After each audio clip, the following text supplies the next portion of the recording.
मैं अपने जीवन का एक अनुभव बता रहा हूं, मुझे इससे ज्यादा और कुछ नहीं पता। मैं एक सिद्धि से पीछा छुड़ाने के लिए एक आश्रम गया था गुरुजी के पास। उन्होंने मुझे सिद्धि करवाई थी, और जब सिद्धि मुझे प्राप्त हो गई तो सिद्धि मेरे जी का जंजाल बन गई। तो अब जब उससे प्राप्त तो कर लिया, वापस भी छोड़ना है, तो मैं उस आश्रम चला गया। आश्रम चला गया, मेरे को करीब 15 दिन लगे उस सिद्धि को छोड़ने में। उन्होंने जो क्रियाएं करवाई, जो चीजें मेरे को बताई, मैंने वो सब किया, और 15 दिन में उस सिद्धि से मैं मुक्त हो गया। जिनकी सिद्धि थी वो अपने स्थान पर चले गए और मैं अपने स्थान पर रह गया। वहां पर एक डॉक्टर साहब आया। डॉक्टर साहब का मतलब है डॉक्टर, ये नाड़ी देखने वाला डॉक्टर नहीं, पीएचडी डॉक्टर और प्रोफेसर। वो एक कॉलेज में प्रोफेसर थे। नाम था नेमीचंद जी शर्मा। नेमीचंद शर्मा, और पूरा नाम नेमीचंद शास्त्री भी लगाते थे, क्योंकि उन्होंने शास्त्रों में भी डिग्री ले रखी थी, तो शास्त्री भी लगाते थे। प्रोफेसर डॉक्टर नेमीचंद शास्त्री पूरा नाम हो गया। ये शास्त्रों की बात अलग, वो केमिस्ट्री के प्रोफेसर थे, रसायन विज्ञान के जयपुर में वो प्रोफेसर थे। मैं उस समय बीए सेकेंड ईयर में था। मैं उस आश्रम में गया। उस आश्रम में मेरी मुलाकात उनसे हुई, तो गुरुजी ने मेरे को कहा कि कमल तू थोड़ा दिन इनके साथ रहे। इनका थोड़ा दिन, तो मेरी बीए की मेरी सेकेंड ईयर का है, सेकेंड सेमेस्टर का, तो वो कैसे होगा। तो नेमीचंद जी ने कहा कि आप चिंता मत करो उसकी, आपका टोटल खर्चा जितना लगेगा मैं दूंगा। आपको रहने के लिए स्थान दूंगा, खाने पीने सब की व्यवस्था, आपका जो खर्चा लगेगा वो दूंगा, हाथ खर्चा भी दूंगा आपको किसी चीज की टेंशन नहीं है। आप मेरे साथ रहोगे और जो काम मैं बताऊंगा वो काम भी आप करोगे और अपनी पढ़ाई भी करोगे। उन्होंने, उनका मकान जो था, उस मकान की मैं सिचुएशन बताता हूँ आपको। वो मकान पहले बन गया और सड़क उसके बाद में बनी। जयपुर में ऐसा था कि मकान पहले बन गया और सड़क बाद में बनी, तो सड़क ऊंची हो गई, मकान थोड़ा नीचे हो गया। तो उनका जो फर्स्ट फ्लोर था, मतलब एक तो ग्राउंड फ्लोर होता है, ऊपर से फर्स्ट फ्लोर होता है, फर्स्ट फ्लोर था, वो जमीन से ज्यादा ऊंचा नहीं था। मतलब जमीन से आप आराम से ऊपर से बात कर सकते हो।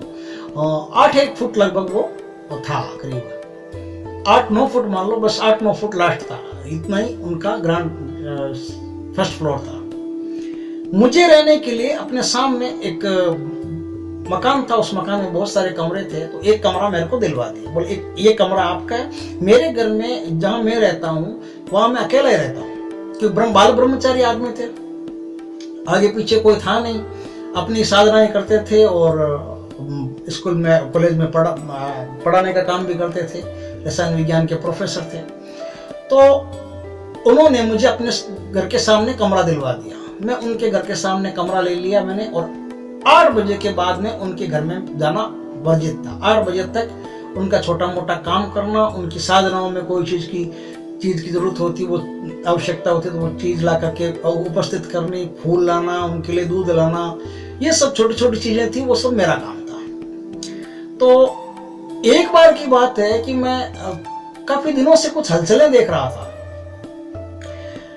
एक बार मैंने देखा कि गुरुजी हो गए, क्योंकि उन्होंने भी मेरे को बहुत कुछ सिखाया, तो गुरुजी तो हो ही गए, तो मैं गुरुजी मानता हूँ उनको भी। तो गुरुजी एक बार सड़क पर आ रहे थे, मैं देख रहा था कि गुरुजी सड़क पे आ रहे हैं, लेकिन किसी से बात करते हुए आ रहे हैं, लेकिन जिससे बात करते हैं वो दिखता नहीं। कई बार हम गाँव में सुनते थे कि जो ज्यादा पढ़ लिख लेता है ना, उसका दिमाग खराब हो जाता है, माथा खराब हो जाता है दिमाग की। लेकिन ऐसा हर बार होगा ये जरूरी नहीं, हर आदमी के साथ होगा ये जरूरी नहीं। दूर से ऐसा लगता था कि गुरुजी किसी से बात कर रहे हैं, बात करते हुए आ रहे हैं, लेकिन आ तो अकेले रहे हैं, किससे बात कर रहे हैं। काफी देखते थे, पूछता था गुरुजी किससे बात कर रहे थे आप, मुझे ऐसा लगता है आप किसी से बातें करते हुए आ रहे थे। बोले नहीं किसी से बात नहीं कर रहा है, तो ऐसे ही आ रहा, बस ठीक है। तो बात को टाल देते थे। सारी घटना हो जाती थी, हम आराम से गुरुजी को देखते थे, उनकी एक्टिविटीज देखते थे, कुछ ऐसा लगता था कि कोई इनके साथ है, नॉर्मल बात नहीं है। एक दिन ऐसा हुआ कि मुझे अच्छा, मेरा जो कमरा था वो भी फर्स्ट फ्लोर पे था, और गुरुजी का जो साधना कक्ष था वो भी फर्स्ट फ्लोर पे था। वो अपने साधना कक्ष में साधना करते थे, और उनका जो कमरा था वो मेरे कमरे से थोड़ा सा नीचे दिखता था। मैं ऊपर से देखता तो नीचे मेरे को उनका कमरा दिखता था। उनके कमरे में पर्दे लगे हुए थे, और पर्दे लगे होने के बावजूद मुझे ऐसा लग रहा है कि गुरुजी किसी स्त्री से बातें कर रहे हैं, और जोर से बात कर रहे हैं। मैंने कहा जोर से कैसे बात कर रहे हैं? उस समय थोड़ी थोड़ी सर्दी थी। जोर से क्या बात कर रहे हैं, किससे बात कर रहे हैं? गुरुजी तो अकेले बाल ब्रह्मचारी आदमी, स्त्री का तो कोई काम ही नहीं घर में आने का। इनके घर में तो कोई आता जाता ही नहीं, बस गुरुजी आते या मैं आता हूँ, और तो कोई कॉलेज से संबंधित कोई कभी कभार आ जाते हैं तो आ जाते हैं, बाकी इनके तो यहाँ कोई आता नहीं। रात में तो कोई आने का सवाल ही नहीं, रात में तो गुरुजी अकेले ही रहते हैं। ये किस स्त्री से बात कर रहे हैं? तो मेरे मन में ऐसा भाव पैदा हुआ कि जाके एक बार देखें तो सही किस स्त्री से बात करते हैं गुरुजी। तो मैं गया उनके पास। मेरे पास एक 3 सेल की टॉर्च थी, उसमें 3 सेल आते थे, लंबी टॉर्च थी बड़ी, वो टॉर्च थी। मैं टॉर्च लेकर के गया, क्योंकि चोर डाकुओं का तो हमको कोई खतरा ही नहीं था। हमारे पास कुछ था ही नहीं, तो चोर डाकू ले जाएंगे क्या, और कोई हमारा मर्डर कर दे, क्या कर दे, इससे ये टेंशन हमको नहीं थी। तो सीधा मैं एक टॉर्च लेकर के और गया। तो मैं उनके जैसे घर के नीचे पहुंचा तो मुझे साफ साफ सुनाई दिया कि गुरुजी किसी स्त्री से बात कर रहे हैं, लेकिन स्त्री की आवाज नहीं आ रही है, खाली गुरुजी की आवाज आ रही है। गुरुजी की आवाज इसलिए स्त्री की आवाज से बात करना पता चल रहा है क्योंकि उनकी जो भाषा में जो शब्द थे वो शब्द स्त्री वाचक शब्द थे, इसलिए थे कि वो ऐसा लगता था कि जैसे किसी स्त्री से बात कर रहे हैं। क्योंकि भावों में क्या होता है, हम जब किसी से बात करते हैं, पुरुष से बात करते हैं या स्त्री से बात करते हैं, वो चाहे सामने वाले की आवाज हमको सुनाई दे या नहीं दे, उससे कोई फर्क नहीं पड़ता। लेकिन हमारे बात करने के लहजे से, बात करने के जो शब्द है उनसे पता चल जाता है कि सामने कोई स्त्री है जिससे ये बात कर रहे हैं, और जोर जोर से बात कर रहे हैं, जोर जोर से बात कर रहे हैं। मैंने सोचा कोई गड़बड़ तो नहीं हो गई कहीं, गुरुजी का जाके देखे तो सही घर में क्या बात है। मैं टॉर्च लेके गया, टॉर्च मेरे हाथ में भारी, कुर्ता पजामा मैंने पहन रखा था। मैं घर में गया तो मैंने देखा घर में घुसने से पहले एक लोहे का गेट होता है, लोहे का गेट, उसके नीचे सीढ़ियां उतर के जाओगे तो उनका ग्राउंड फ्लोर आएगा। ग्राउंड फ्लोर का लकड़ी का गेट है, वो कभी खुला रहता है कभी नहीं रहता है। वो अगर खुला होता है तो आप ऊपर जा सकते हो, नहीं खुला होता है तो उसको खटखटाना पड़ता है।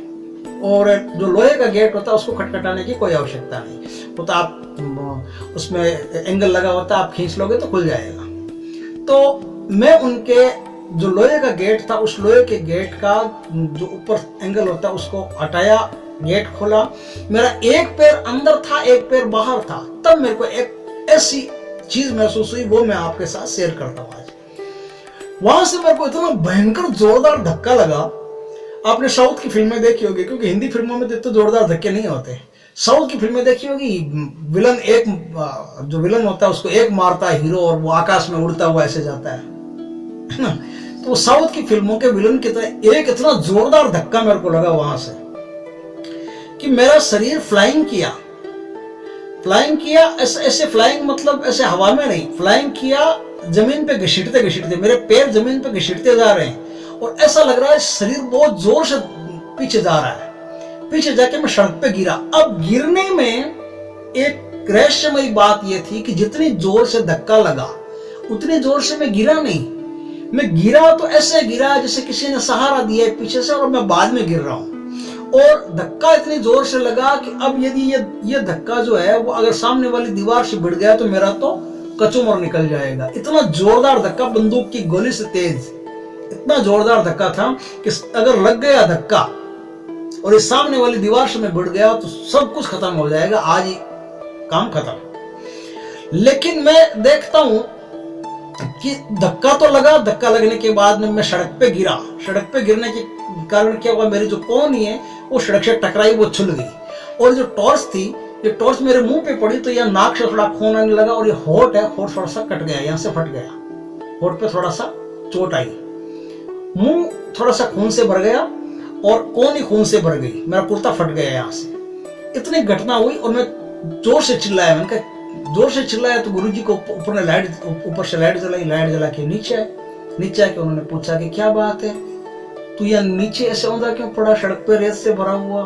ये खून से लहू लुहान पड़ा, क्या बात है? कहा क्या बात है, वो तो आप बताएंगे, मुझे क्या पता। बोले मैं क्या बताऊंगा। मैं जैसे तैसे करके उठा, गुरुजी ने मेरे को सहारा दिया, उठाया। मैंने कहा आप किस औरत से बात कर रहे थे? अभी मैं उस औरत की तहकीकात करने आपके घर में आया, कोई लफड़ा तो नहीं है, कुछ औरत नहीं हो जाएगा, गुरुजी अकेले तो नहीं है, क्या बात है? उस हिसाब से मैं आपके घर में आया, घर में एक पैर दिया, घर के अंदर एक पैर बाहर था। मेरे को इतना भयंकर जोरदार धक्का लगा, मैं गिर गया। बोला तेरे को क्या हुआ है? 8 बजे के बाद मैं घर में नहीं आया ना, अभी घड़ी में 11:30 बज रहे हैं, तो क्यों आया, किस लिए आया? मैंने कहा वो तो आपकी बात सही है, 8 बजे के बाद में नहीं आना, ये आपकी मनाही थी, लेकिन आपने ये थोड़ी कहा था कि मेरा अगर किसी से झगड़ा हो रहा हो, कोई लड़ाई हो रही हो, कोई औरत हो, पुरुष हो, कुछ भी हो, ऐसा लफड़ा हो तो भी आप मत आना। ऐसा तो आपने कहा नहीं था। तो आपकी सुरक्षा के लिए चिंतित होना तो मेरा काम बनता है, इसलिए मैं आया। बोला कोई बात नहीं, अब तू घर चल। वो मुझे मेरे कमरे में छोड़ करके आए और कोई दूध वगैरह मेरे को पिला दिया, और कोई ट्यूब वगैरह दवाई वगैरह मेरे लगा दी, और मैं सो गया। वो चले गए। सो क्या गया, मैं पूरी रात इस बात का विचार करता रहा कि मेरे को धक्का किसने दिया। ये धक्का कोई आदमी देने वाला नहीं, वहां कोई आदमी नहीं, खाली गुरुजी एक ऊपर है और कोई आदमी नहीं, सड़क पे कोई आदमी नहीं, दूर दूर तक कोई आदमी नहीं। जो लड़के हमारे घर में रहते थे वो भी अपने अपने कमरों में सो रहे थे, कोई तकलीफ नहीं। मेरी आवाज के बाद भी वो नहीं जगे, कोई नहीं जगा, खाली गुरुजी जगे। वो मुझे लेकर के अपने घर में गए। अब बात ये थी कि मुझे धक्का दिया किसने। अब ये प्रश्न खड़ा हो गया, धक्का लगा तो लगा कैसे, दिया किसने? सुबह हुई, गुरुजी के लिए दूध लाना पड़ता था, गुरुजी के लिए फूल लाने पड़ते थे, तो मैं फूल और दूध लेने के लिए गया। वापस आया, वापस आके गुरुजी से पूछा कि धक्का किसने दिया, ये अब आप बताओ, क्योंकि आपके घर में मेरे को धक्का लगा है। तो ये तो मैं जानता हूं कि आप मामूली आदमी नहीं, आपने बहुत सारी साधनाएं कर रखी है, बाल ब्रह्मचारी हो, ऐसी ब्रह्मचार्य पूर्ण साधनाएं आपने बहुत की है, जिसके बल से आपके अंदर बहुत सारी शक्तियां हैं। तो ये धक्का जो लगा, इसका उत्तर आपके पास ही है और किसी के पास नहीं है। तो उन्होंने कहा कि तेरे को 7-8 दिन रुकना पड़ेगा इस उत्तर को लेने के लिए। मैंने कहा कोई दिक्कत नहीं है, मैं 7-8 दिन रुकने के लिए तैयार हूँ। मैं 10 दिन रुका। 10 दिन के बाद में पूछा कि धक्का किसने दिया गुरुजी, अब आज आप बताइए। अब गुरुजी मुझे बता रहे हैं कि आपको धक्का देने वाली मेनका नाम की अप्सरा।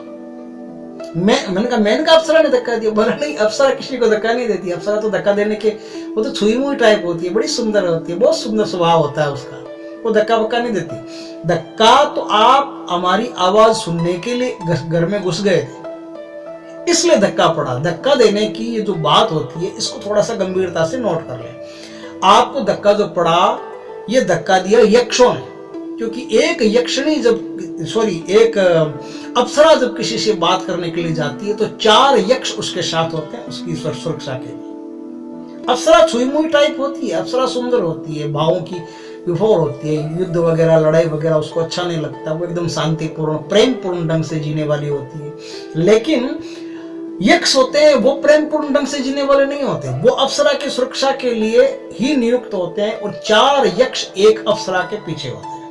और आपको अप्सरा की बात सुनने के लिए, मेरी जो बातचीत चल रही थी अप्सरा से, उसको सुनने के लिए आप अंदर आ गए। इसलिए यक्षों को यह बर्दाश्त नहीं हुआ कि कोई भी बीच में व्यवधान डाले।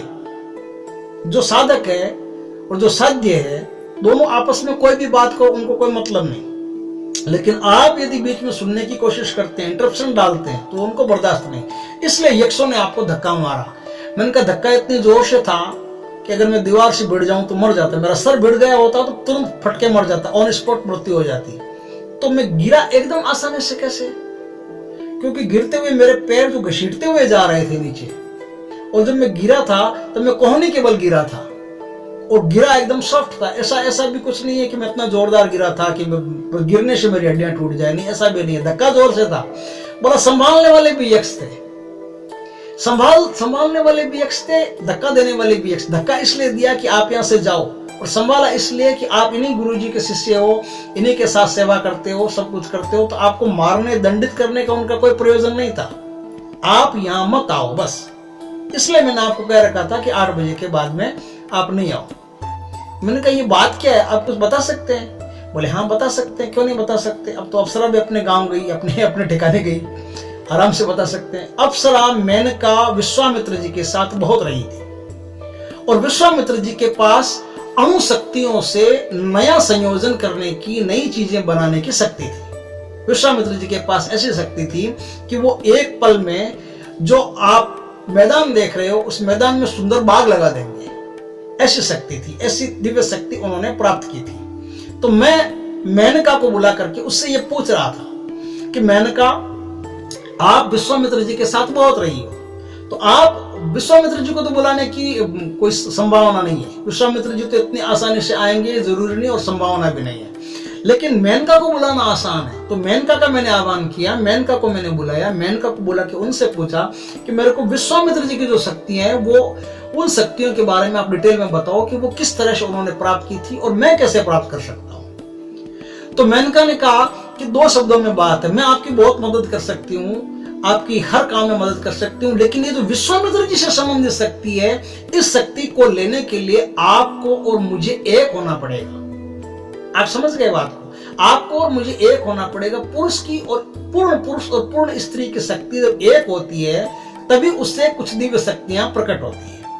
हम लोग अपने जीवन में संभोग करते हैं, हम लोग अपने जीवन में सेक्स करते हैं, लेकिन सेक्स करने के बाद भी, संभोग करने के बाद भी पूर्ण संभोग नहीं होता है, वो अधूरा संभोग होता है। स्त्री और पुरुष मिलते जरूर है, उनका शरीर मिलता है, उनकी आत्मा नहीं मिलती। आपने भैरव भैरवी के साधना के बारे में सुना होगा। भैरव भैरवी में क्या होता है कि आत्मा का मिलन होता है और आत्माओं का मिलन होता है तो आत्मलिंग प्रकट होता है और आत्मलिंग से शक्तियां प्रकट होती है। इसलिए जो भैरव की साधना करता है और भैरवी की साधना करता है, दोनों से मिलित साधना करते हैं, क्षमा साधना बोलते हैं। इस प्रकार की जो साधना करते हैं उस साधना करने में क्या होता है, स्त्री और पुरुष दोनों में दिव्य शक्तियां प्रकट होती है। तो विश्वामित्र जी की ये शक्ति प्राप्त करने के लिए मेरे पास है, अब मैंने कहा मेरे पास है, मुझे पता है सब कुछ है, लेकिन ये शक्ति मेरी नहीं, विश्वामित्र जी की है। विश्वामित्र जी ने किस प्रकार किया था ये मुझे अच्छी तरह से पता है, तो मैं आपको दे तो सकती हूँ, लेकिन सम्मेलन के बाद में यह शक्ति आपको मिलेगी। अब गुरु जी के पास ये समस्या थी कि उन्होंने कई सिद्धियां ऐसी थी जो ब्रह्मचर्य के दम पर कर रखी थी। अगर गुरु जी उसके साथ स्त्रीत्व का सम्मेलन कर लेते हैं तो उनकी शक्तियां नष्ट हो जाती। उन्होंने आज तक जो भी सीखा है, जो भी कठिन साधनाएं करके प्राप्त किए, वो सब कुछ नष्ट हो जाएगा, तो एक भी चीज उनके पास रहेगी नहीं। तो उन्होंने कहा कि नहीं, ऐसा नहीं हो सकता, आपको देना तो ऐसे ही पड़ेगा। मैंने कहा ऐसे मैं दे नहीं सकती, मेरे हाथ की बात नहीं है, बस की बात नहीं है, आप उसी शर्त पर ले सकते हो। इस प्रकार से उनका विवाद चल रहा था और विवाद थोड़ा सा तेज चल रहा था। ये मुझे बाद में गुरुजी ने बताया कि ये जो बात चल रही थी, इस बात को आपने सुना था, खाली मेरी बात सुनाई दी, आपको उसकी मेनका की बात सुनाई नहीं दी। तो इस प्रकार से क्या होता है कि आपको यक्षों के द्वारा धक्का पड़ा और मेनका के द्वारा मुझे चीज नहीं मिली। तो मैंने कहा फिर नहीं मिली तो आप अपने स्थान पर पधारो। तो मेनका अपने स्थान पर चली गई, मैं अपने स्थान पर रह गया। अब मैंने गुरुजी से पूछा कि चलो ये तो अच्छी बात है, लेकिन मुझे भी मेनका के दर्शन करने हैं। बोले आपको किस लिए दर्शन करने? मैंने कहा कोई प्रयोजन नहीं है, मुझे मेनका से कुछ नहीं चाहिए, मुझे कोई सोना बोना, रात को रहेगी दिन को जाएगी, ऐसा कुछ नहीं चाहिए। मेरे को तो उनके दर्शन करने हैं, देवी समझ करके कि आप एक इतनी आदरणीय शक्ति हो, ब्रह्मांड की इतनी आदरणीय शक्ति हो, तो आपके दर्शन करने हैं। बोले खाली दर्शन करने हैं तो मैं करवा दूंगा, लेकिन और कुछ चाहिए तो फिर बात अलग है। मैंने कहा चाहिए भैया कुछ नहीं, मेरे को जो चाहिए था वो तो मैं छोड़ के आया हूँ आपके सामने, आपको तो खुद पता है, 15 दिन वहां रह करके छोड़ के आया हूँ, ये मेरे बस की बात नहीं है, मेरे को तो खाली दर्शन करवा दो आप। अब उन्होंने मेरे को उसकी अप्सरा की साधना, मेनका की साधना करने का पूरा प्रयोजन बताया और किस प्रकार से मेनका होगी। ये बात हम अगले अन्य किसी वीडियो में करेंगे। आज का वीडियो हम यहीं तक रखते हैं। उन्होंने किस प्रकार से साधना बताई थी, क्या मेरे साथ अनुभव घटित हुए, किस तरह से मेरी साधना सफल हुई या नहीं हुई, ये तो खुद मुझे आज तक नहीं पता, क्योंकि बहुत सारी चीजें ऐसी हुई मेरे साथ, जो हुई तो थी लेकिन हुई थी कि नहीं हुई थी ये कंफर्म अभी तक नहीं है। मैं एक छाती ठोक के नहीं कह सकता कि मैंने मेनका को देखा, और ये भी नहीं कह सकता कि नहीं देखा। जो मैंने देखा और देख करके नहीं देखा, नहीं देख करके देखा, वो सब बातें मैं अगले वीडियो में आपको बताऊंगा। आज का वीडियो यहीं तक। जय श्री कृष्ण मित्रों।